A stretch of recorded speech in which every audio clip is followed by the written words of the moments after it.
평생 모은 돈을 들고 고향으로 내려갔습니다. 행복할 줄 알았던 귀촌의 꿈은 농지법 위반이라는 벽 앞에서 산산이 부서졌습니다. 제가 겪은 눈물과 좌절, 그리고 그 속에서 얻은 교훈까지. 오늘 이 이야기가 누군가의 삶을 지켜주는 작은 울타리가 되길 바랍니다. 구독과 좋아요로 함께 해주신다면 더 많은 교훈을 나눌 수 있습니다.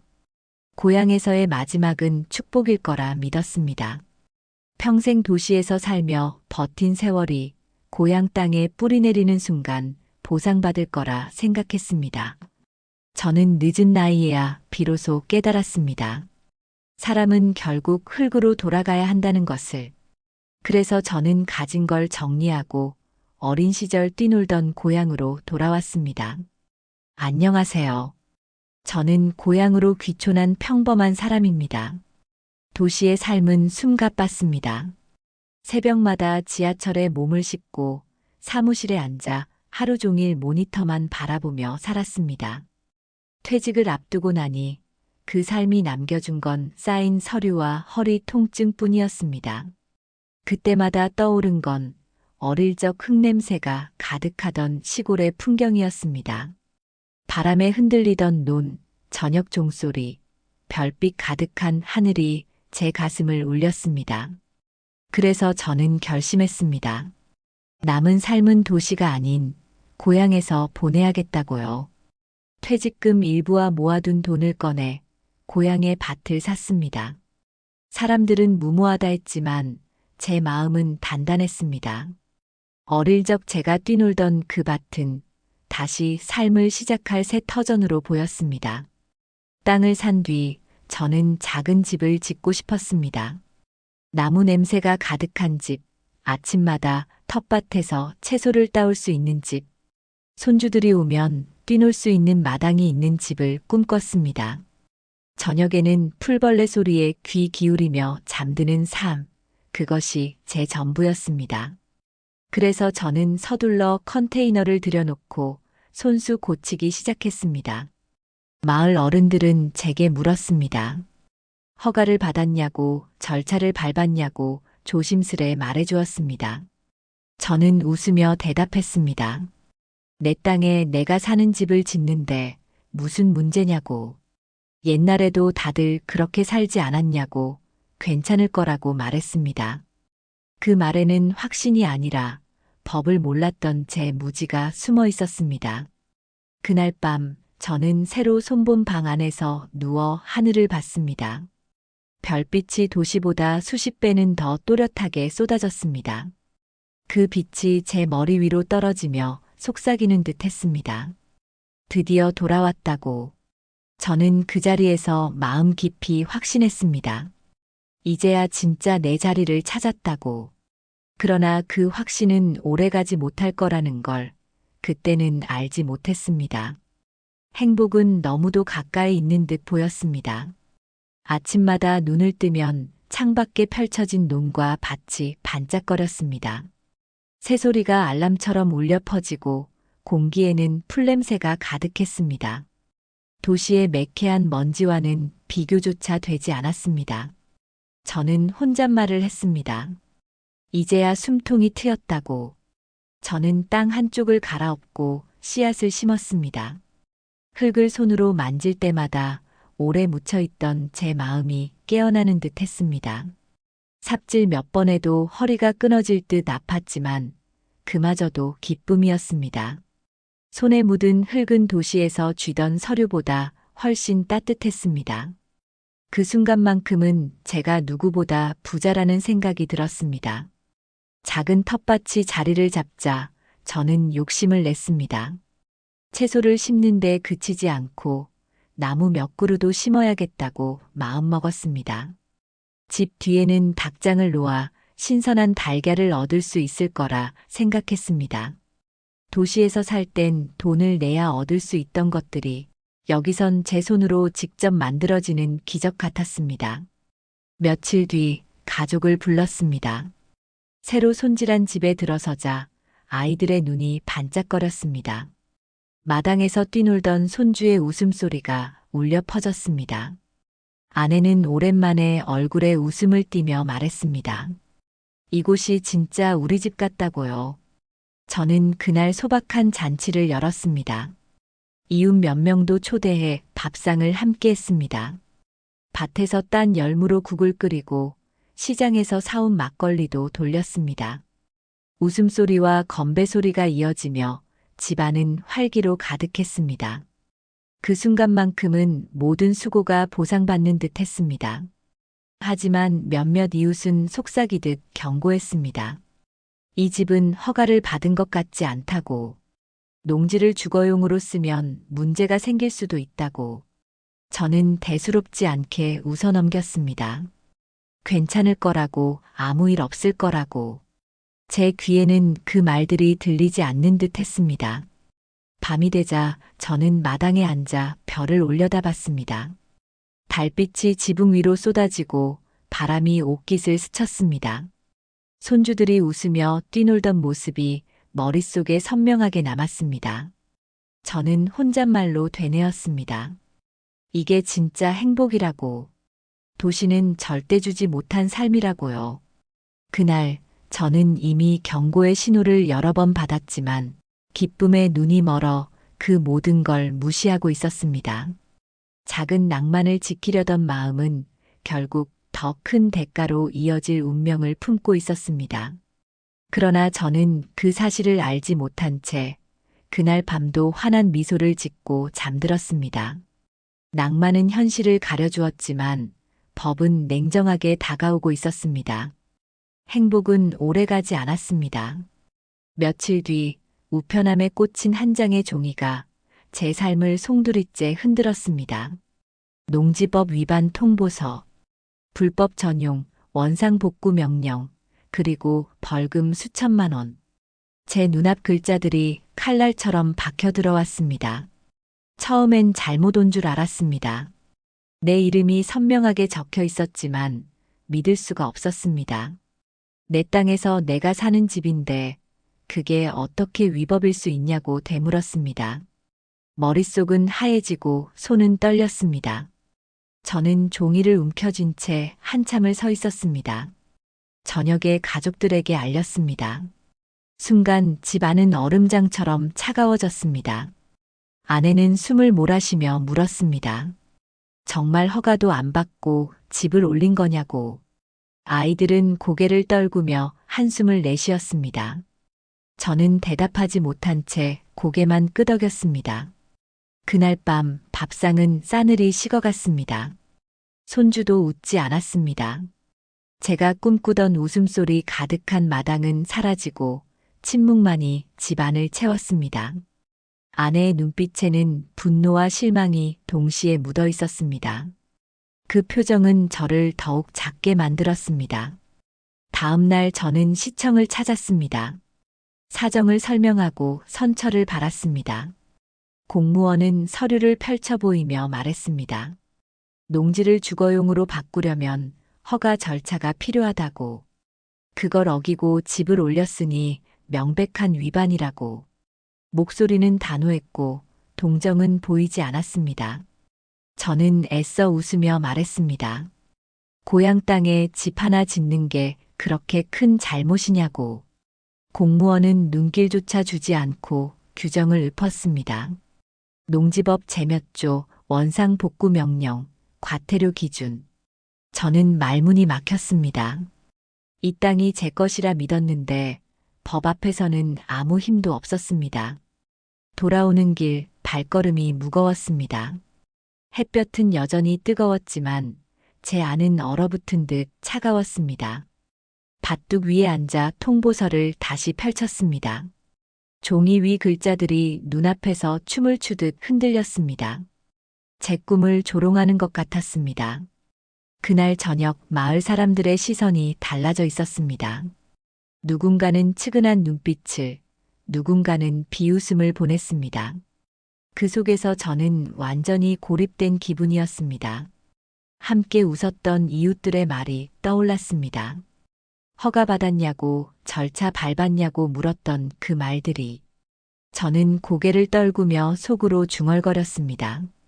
내가 왜 그때 그 말을 흘려들었을까?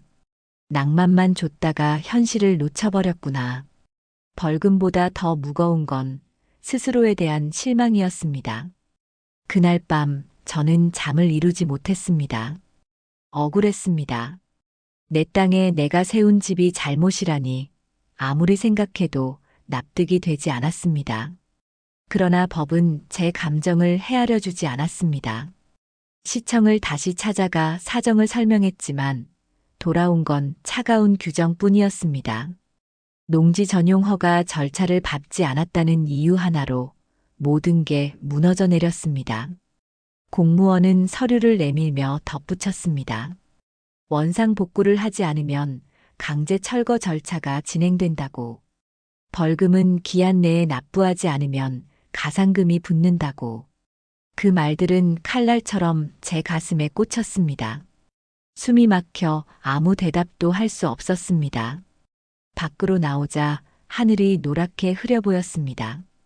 햇볕은 여전히 따뜻했지만 제 마음은 얼음장 같았습니다. 땅 위에 서 있는데도 발밑이 꺼지는 듯한 공포가 몰려왔습니다. 고향에서 찾은 안식은 사라지고 저는 이방인처럼 떠돌고 있었습니다. 바람 소리마저 제 잘못을 꾸짖는 듯 들렸습니다. 집으로 돌아가자 아내가 묻습니다. 어떻게 됐냐고, 혹시 방법이 있냐고. 저는 고개를 저으며 말했습니다. 방법이 없다고, 벌금만 내야 한다고. 아내의 눈빛이 순간 흔들리더니 차갑게 식어갔습니다. 그 눈빛은 제 마음을 더 깊이 찔렀습니다. 밤마다 잠이 오지 않았습니다. 천장을 바라보며 수없이 자책했습니다. 왜 그때 이웃들의 말을 흘려들었을까? 왜 서류 한 장 확인하지 않았을까? 제 무지가 가족까지 고통 속으로 끌어들였다는 사실이 견디기 힘들었습니다. 손주는 더 이상 마당에서 뛰놀지 않았습니다. 아이의 해맑던 웃음은 사라지고 대신 불안한 눈빛이 남아 있었습니다. 저는 그 눈빛을 마주할 용기가 없었습니다. 낭만을 보여주고 싶었던 고향의 집이 이제는 가족 모두의 짐이 되었습니다. 저는 그 사실이 너무도 괴로웠습니다. 밭둑에 앉아 있으면 시간이 멈춘 듯 했습니다.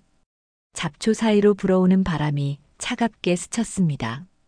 손으로 흙을 움켜쥐었지만 아무 힘도 느껴지지 않았습니다.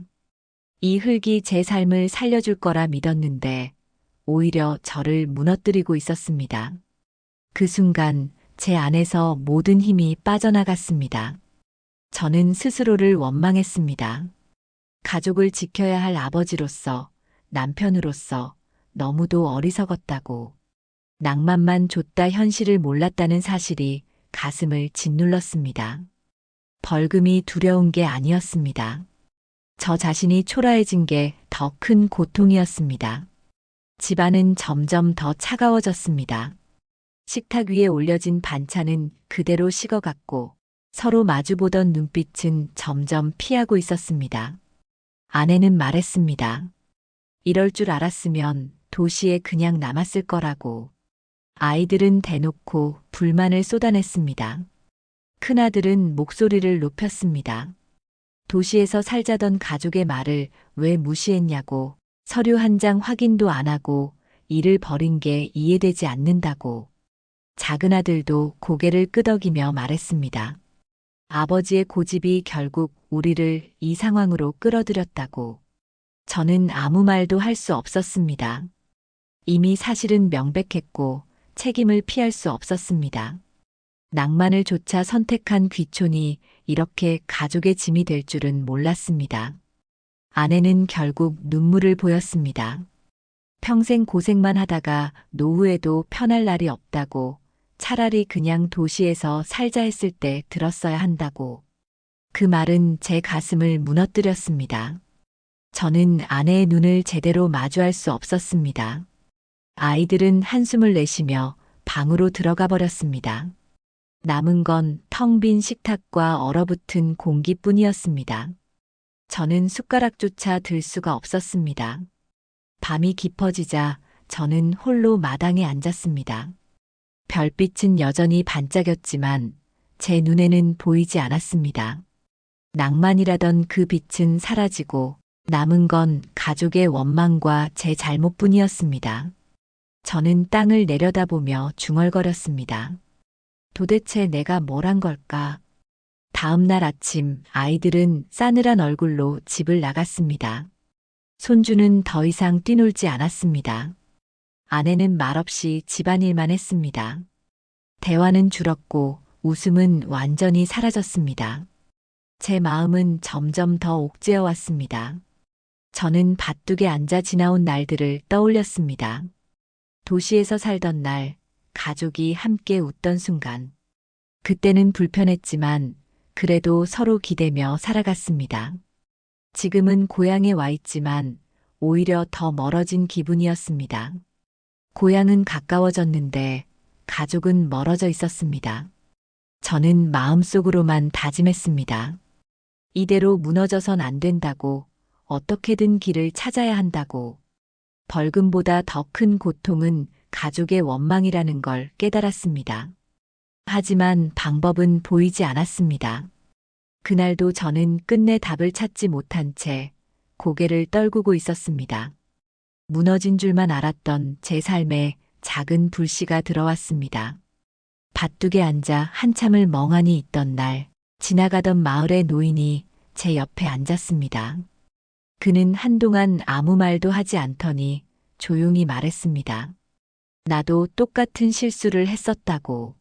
노인은 허리를 굽히며 흙을 집어들었습니다. 법은 무섭다고, 땅은 사람의 것이 아니라 나라의 것과 같다고 말했습니다. 허가 없이 집을 올리다 철거당하고 벌금을 내고 결국은 다시 처음부터 시작했다고 털어놓았습니다. 그의 눈빛에는 쓰라린 기억이 묻어 있었습니다. 저는 그제야 귀 기울였습니다. 그동안 이웃들의 말은 모두 흘려들었지만 같은 상처를 겪은 사람의 목소리는 제 가슴을 파고들었습니다. 노인은 덧붙였습니다. 무너져도 일어나야 한다고. 이대로 주저앉으면 남는 건 후회뿐이라고. 그 말이 제 마음에 불씨처럼 남았습니다. 저는 그날 밤 오랜만에 서류를 펼쳤습니다. 도시에서 하던 일처럼 글자를 꼼꼼히 읽어 내려갔습니다. 법조항은 딱딱하고 낯설었지만 그 속에 제 삶을 살릴 길이 숨어 있었습니다. 며칠 뒤 마을 회관에서 열린 귀촌인 교육에 참석했습니다. 강사는 말했습니다. 귀촌은 낭만이 아니라 준비라고. 농지를 구입하려면 허가 절차가 필요하고 창고 하나 지으려 해도 신고와 검토가 따라야 한다고. 그 말은 마치 저를 겨냥한 듯 가슴을 울렸습니다. 교육이 끝나고 집으로 돌아오는 길, 저는 마음이 무겁지 않았습니다. 오히려 조금은 가벼워졌습니다. 잘못을 인정하는 순간부터 다시 시작할 수 있다는 걸 알았기 때문입니다. 낭만을 줬던 눈은 현실을 보게 되었습니다. 밤이 되자 마당에 앉아 별을 올려다봤습니다. 며칠 전만 해도 원망의 하늘이었지만 이제는 새로운 길을 보여주는 등불처럼 보였습니다. 저는 혼잣말로 중얼거렸습니다. 다시 시작하자고, 이번에는 제대로 하자고.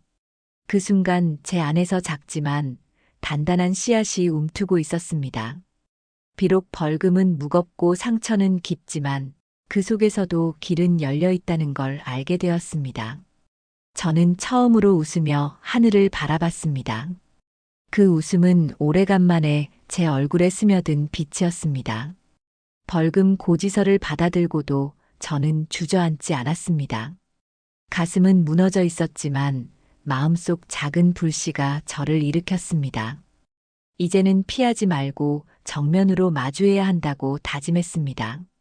잘못을 인정하고 처음부터 다시 시작하는 수밖에 없었습니다. 저는 떨리는 손으로 원상복구 서류에 서명을 했습니다. 낡은 컨테이너를 철거하는 날, 마음이 무너지는 듯 했습니다. 제가 직접 세운 집이 삼날에 쓰러져 나가는 모습을 끝까지 지켜봤습니다. 마치 제 자존심과 꿈이 부서지는 듯 했지만 고개를 돌리지 않았습니다. 도망치지 않고 끝까지 보는 게 제 몫이라 생각했습니다. 눈가가 젖어왔지만 그 눈물은 회피가 아니라 결심의 눈물이었습니다. 철거가 끝난 뒤 빈 땅만 남았습니다. 그러나 이번에는 다르게 보였습니다. 패배의 상징이 아니라 새로운 시작의 터전으로 보였습니다. 저는 시청을 찾아가 하나하나 절차를 밟았습니다. 서류를 작성하고 도장을 받고 담당자에게 설명을 들었습니다.